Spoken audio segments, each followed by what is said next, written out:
உலகெங்கும் இருக்கும் பக்தி இன்ஃபோ சேனல் நேயர்கள் அனைவருக்கும் ஆஸ்ட்ரோ பூர்ணாவின் அன்பார்ந்த வணக்கங்கள். இன்னைக்கு நாம பார்க்கக்கூடிய சிறப்பு பதிவு சுக்கிரனுடைய பயிற்சி. சுக்கிரனாகப்பட்டவர் கும்ப ராசியிலிருந்து மீன ராசிக்கு உச்சம் பெற்று வரக்கூடிய மார்ச் மாதம் 2ஆம் தேதி பயிற்சி ஆகிறார். இந்த மீன ராசியில் உச்சம் பெறக்கூடிய இந்த சுக்கிரனாகப்பட்டவர் கிட்டத்தட்ட ஒரு 27 நாட்களுக்கு அந்த மீன ராசியில உச்சம் பெறார். இந்த 27 நாட்களும் ஒவ்வொரு ராசி என்பரும் பெறக்கூடிய மாற்றங்கள் பலன்களை பற்றி தான் இந்த பதிவுல நம்ம தெளிவா பார்க்க போறோம்.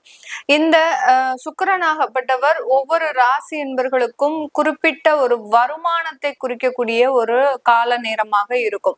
ஏன்னா சுக்கிரனுடைய தசா புத்தி அப்படின்னு சொன்னாலே ஒரு ஆடம்பர வாழ்க்கை, வருமானத்தை குறிக்கக்கூடிய ஒரு கிரகம், மாத வருமானங்களை குறிக்கக்கூடிய ஒரு கிரகம் தான் நம்ம ஜோதிட ரீதியாக சொல்ல போறோம். அது உச்சம் பெறக்கூடிய இந்த காலகட்டத்துல எல்லா ராசி என்பர்களும் என்ன மாதிரியான பொருளாதார சூழ்நிலையை அனுபவிக்க போறாங்க அப்படின்றத இந்த பதிவுல தெளிவா பார்க்க போறோம். இந்த சேனலை முதன்முறையா பாக்குறீங்க அப்படின்னா சப்ஸ்கிரைப் பண்ணிக்கோங்க, பெல் பட்டன்ல ஆல் ஆப்ஷன் சூஸ் பண்ணிக்கோங்க. கும்பராசி என்பர்கள் காலபுருஷனுக்கு 11ஆம் இடமான அந்த லாபஸ்தானத்துல இருக்கக்கூடிய ராசி என்பர்கள் கும்பராசி என்பர்கள். இந்த கும்பராசியில இருந்துதான் அந்த சுக்கிரன் ரிலீவ் ஆகி 2ஆம் இடத்திற்கு உச்சம் பெற போறார். இந்த கும்பராசி என்பர்கள் கடந்த ஒரு 1.5 மாதமாக பாத்தீங்கன்னா, யாருடா நீங்க இத்தனை கிரகங்களும் எங்க ராசியின் மீது இருந்து என்னென்ன பிரச்சனையெல்லாம் உண்டு பண்ணிட்டீங்க அப்படின்னு சொல்லக்கூடிய அளவிற்கு சில கும்பராசி என்பவர்களுக்கு நன்மையான பலன்கள் அவர்களினுடைய தசாபுத்தியின் அடிப்படையில நடந்திருக்கும். சில கும்பராசி என்பவர்களுக்கு அவர்களினுடைய தசாபுத்தியின் அடிப்படையில் கெடுதலான பலன்கள் மிக கடுமையாக இருந்திருக்கும். ஏன்னா கெடுதலான பலன் அப்படின்ற போது தசாபுத்தி கடுமையாக இருக்குது அப்படின்னா கெடுதலான பலன் ராகுவை பேஸ் பண்ணி ரொம்ப கடுமையாக கொடுத்திருக்கும். கடன் பிரச்சனைனா கடன் தொந்தரவுகள் ரெட்டிப்பாக ஆகுவதற்கும் வழக்குகள் சம்பந்தப்பட்ட பிரச்சனைகளை சந்திக்கிறதுக்கும் அமைப்புகள்லாம் இருந்திருக்கும். வியாதி தொந்தரவுகள் அப்படின்னு இருந்தது அப்படின்னா வியாதி என்னன்னே கண்டுபிடிக்க முடியாம ட்ரீட்மெண்ட் மட்டுமே போயிட்டு இருந்தக்கூடிய காலகட்டமாக இருந்திருக்கும். வேலை ரீதியான பிரச்சனைகளாக இருக்கு அப்படின்னா வேலையில ஒரு 10-15 வேலை இன்டர்வியூ அட்டன் பண்ணியிருப்பீங்க, ஒரு இடத்துல இருந்து கூட ரெஸ்பான்ஸ் வந்திருக்காது. இப்படி பலவிதமான பிரச்சனைகளை அனுபவித்து அந்த பிரச்சனைகளுக்கு தீர்வு காண முடியாமல் செல்லக்கூடிய இந்த கும்பராசி என்பவர்களுக்கு ஒரு தீர்வை கொடுக்கக்கூடிய ஒரு காலகட்டமாக தான் இந்த சுக்கிரனுடைய பயிற்சி அமைய போது. 2ஆம் இடத்துல உங்களுடைய ராசி அதிபதியினுடைய சேர்ந்து பயணிக்க போறார். 2ஆம் இடத்துல அந்த சுக்கிரன் உச்சம் பெறக்கூடிய ஒரு காலகட்டம். பிரிந்த குடும்பங்கள் மீண்டும் சேர்வதற்குண்டான ஒரு தருணம். இவர்களினுடைய மனமாற்றத்தை, குடும்ப உறவுகள் இருக்கக்கூடிய ஒரு மனமாற்றத்தை நீங்க கண் முன்னாடே காணக்கூடிய ஒரு தருணமாக தான் இருக்க போகுது. இந்த சுக்கிரனாகப்பட்டவர் சுகஸ்தானாதிபதி 2ஆம் இடத்துல உச்சம் பெறார். இது மிகப்பெரிய ஒரு மனமாற்றத்தை கொடுக்கக்கூடிய ஒரு தருணமாக தான் இருக்க போகுது. இந்த காலகட்டம் இந்த கும்பராசி என்பவர்களுக்கு வருமானங்கள் இரட்டிப்பாக மாறுவதற்குண்டான ஒரு நேரம். வருமானங்கள் அப்படின்னு சொல்லும் போது பாத்தீங்கன்னா ஒரு சீட்டு முடிச்சு அதற்குண்டான ஒரு முதிர்வு தொகை வரலாம். இல்ல ஒரு 20 வருடமாக ஒரு LIC பாலிசி போட்டோ இல்ல பாத்தீங்கன்னா ஒரு இன்வெஸ்ட்மெண்ட் பிளான் போட்டோ அதுல இருந்து முதிர்வு தொகை வரலாம். இந்த மாதிரியாக எதிர்பாராம நீங்க கொஞ்சம் கொஞ்சமாக சேமித்த பணம் அது எல்லாமே முதிர்வு தொகையாக இந்த கும்பராசி என்பவர்களுக்கு வரக்கூடிய ஒரு நேரமாக இருக்கும். இது எல்லாத்தையுமே ஒரு எதிர்பார்த்து ஒரு பிளான் போட்டு நீங்க வச்சிருப்பீங்க.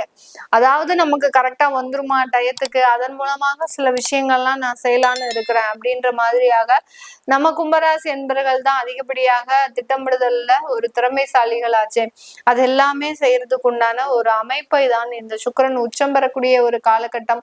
ஒரு நல்ல ஒரு பொருளாதார முன்னேற்றங்களை கொடுக்கக்கூடிய ஒரு தருணமாக இருக்கும். எப்ப பார்த்தாலும் ஒரு டிப்ரெஷன், எப்ப பார்த்தாலும் ஒரு மன ரீதியான ஒரு தொந்தரவுகள், எந்நேரமும் ஒரு ஓய்வு இல்லாமல் வேலை செய்யக்கூடிய ஒரு தருணம், இது எல்லாத்தையுமே அனுபவிச்சு கொண்டு இருக்கின்ற இந்த கும்பராசி என்பவர்களுக்கு ஒரு சின்ன ஒரு ரிலாக்ஸா அட்லீஸ்ட் ஒரு வருமானத்திலேயாவது ஒரு சின்ன மாற்றம் தெரிஞ்சாலாவது நாங்க நிம்மதியா இருப்போம். ஏதோ வருமானம் வருது, நம்ம கடின உழைப்பு உழைக்கிறோம் அப்படின்ற மாதிரியாக ஒரு காம்ப்ரமைஸ் பண்ணிக்கலாம் அப்படின்ற மாதிரியாக ஒரு மனமாற்றங்கள் இருக்கும். அதை தான் இந்த சுக்கிரன் உச்சம் பெறக்கூடிய ஒரு காலகட்டம் முழுமையான ஒரு வருமான வளர்ச்சியை கொடுக்கக்கூடிய ஒரு தருணமாக இருக்க போகுது. இதுல முக்கியமா கவனிக்க வேண்டியது அரசாங்க துறையில இருக்கக்கூடியவர்கள். அரசாங்க துறையில இருக்கக்கூடியவர்கள் ஒரு வருஷத்துக்கு முன்னாடியே VRS எல்லாம் வாங்கியிருப்பாங்க. ஏன்னா அவ்வளோ ப்ரெஷர் வேலையே செய்ய முடியாது, என்ன நீ தலைகீழ நின்னாலும் அந்த அரசாங்கத்துல வேலை செய்ய முடியாது அப்படின்ற அளவுக்கு வேலை ரீதியான ஒரு பணி சுமைகள் இருந்து அதுல இருந்து விஆர்எஸ் வாங்கிட்டு வந்த இந்த கும்பராசி என்பர்களுக்கு அதற்குண்டான செட்டில்மெண்ட்ஸ் வராம இருந்திருக்கும், ஒரு பெனிஃபிட்ஸ் எல்லாம் வராம இருந்திருக்கும், ஒரு பிஎஃப்ஓ இஎஸ்ஐயோ இல்ல உங்களுக்கு உண்டான ஒரு அரியர்ஸ் பணமோ இதெல்லாமே நிலுவையில இருந்திருக்கும். இது என்னடா கடுமையான காலமா இருக்கு, நம்ம தான் விஆர்எஸ் வாங்கி வெளியில வந்தாச்சுன்னு பார்த்தா அதற்குண்டான பெனிஃபிட்ஸ் கூட நம்மளுக்கு வரமாட்டேங்குது அப்படின்னு நினைத்து தவிர்த்த இந்த கும்பராசி என்பர்களுக்கு இந்த மாதம், இந்த சுக்கிரன் உச்சம் பெறக்கூடிய மாதத்துல கண்டிப்பாக அரசாங்க உத்தியோகத்துல இருந்தவர்களுக்கு அதற்குண்டான பெனிஃபிட்ஸ் எல்லாமே கைகூடக்கூடிய ஒரு நேரமாக இருக்கும். நிலுவையில இருந்த சில பண வரவுகள் எல்லாமே கண்டிப்பாக வந்து சேரக்கூடிய ஒரு நேரமாக இருக்கும். சில பேருக்கு பாத்தீங்கன்னா நாங்க ஓய்வு பெறல, இங்கதான் கண்டினியூ பண்ணிட்டு இருக்கிறோம், ஆனாலும் எங்களுக்கு அரியர்ஸ் பணம் எல்லாம் வர வேண்டியது இருக்கு, அதெல்லாமே வருமா, அதெல்லாம் வருமா வராதான்றத ஒரு பயமாகவே இருக்கு. ஏன்னா அடுத்த அரசாங்கம் மாறப்போகுது அப்படின்றதுனால இப்போ இதை கொடுத்தாதான் உண்டு, அதுக்கப்புறம்னா எங்களுக்கு வராது அப்படின்ற மாதிரியான சில மன நெருடல்கள்லாம் இருக்கும். கண்டிப்பாக இது எல்லாமே வரக்கூடிய ஒரு தருணமாக தான் இந்த கும்பராசி என்பர்களுக்கு ஒரு தடைப்பட்ட ஒரு வருமானத்தை கொடுக்கக்கூடிய ஒரு தருணமாக இருக்கும். வெளியூர் வெளிநாட்டுல இருக்கக்கூடியவர்களுக்கு குடும்ப உறவுகள் தான் முக்கியமான ஒரு விஷயம். ஏன்னா கும்பராசி என்பர்கள் நிறைய சம்பாதிக்கிறாங்க, அங்க சம்பாதிக்கிறதுக்கு எதுக்குமே குறைச்சல் கிடையாது. ஆனா மன ரீதியாக குடும்ப உறவுகள்னால பிளவுபட்டு இருக்கிறாங்க. அந்த குடும்ப உறவுகளோடு சேர்ந்து வாழ முடியாத ஒரு சூழ்நிலை, குழந்தைகளோடு சேர்ந்து வாழ முடியாத ஒரு சூழ்நிலை, இதெல்லாம் எங்களுக்கு எப்போ மேடம் மாறும்? கண்டிப்பாக இந்த மாதத்துல மாறக்கூடிய ஒரு நேரமாக இருக்கு.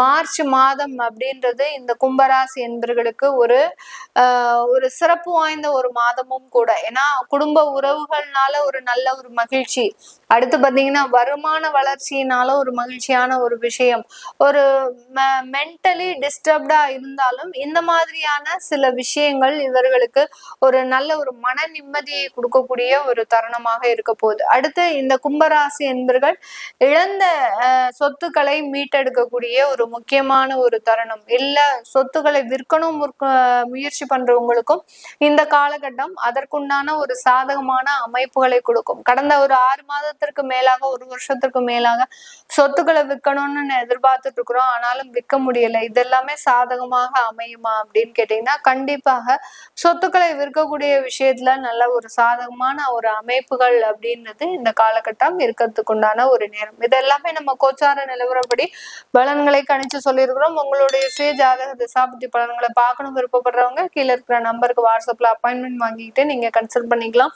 உங்களுடைய குழந்தைகளுக்கு ஜாதகம் எழுதணும், நியூமராலஜி படி பெயர் வைக்கணும்னு நினைக்கிறவங்க கீழே இருக்கிற நம்பருக்கு வாட்ஸ்அப்ல மெசேஜ் அனுப்புங்க, அதற்குண்டான விவரங்கள் தெரிய வரும். உங்களிடமிருந்து விடைபெறுவது உங்கள் ஆஸ்ட்ரோபூர்ணா. நன்றி, வணக்கம்.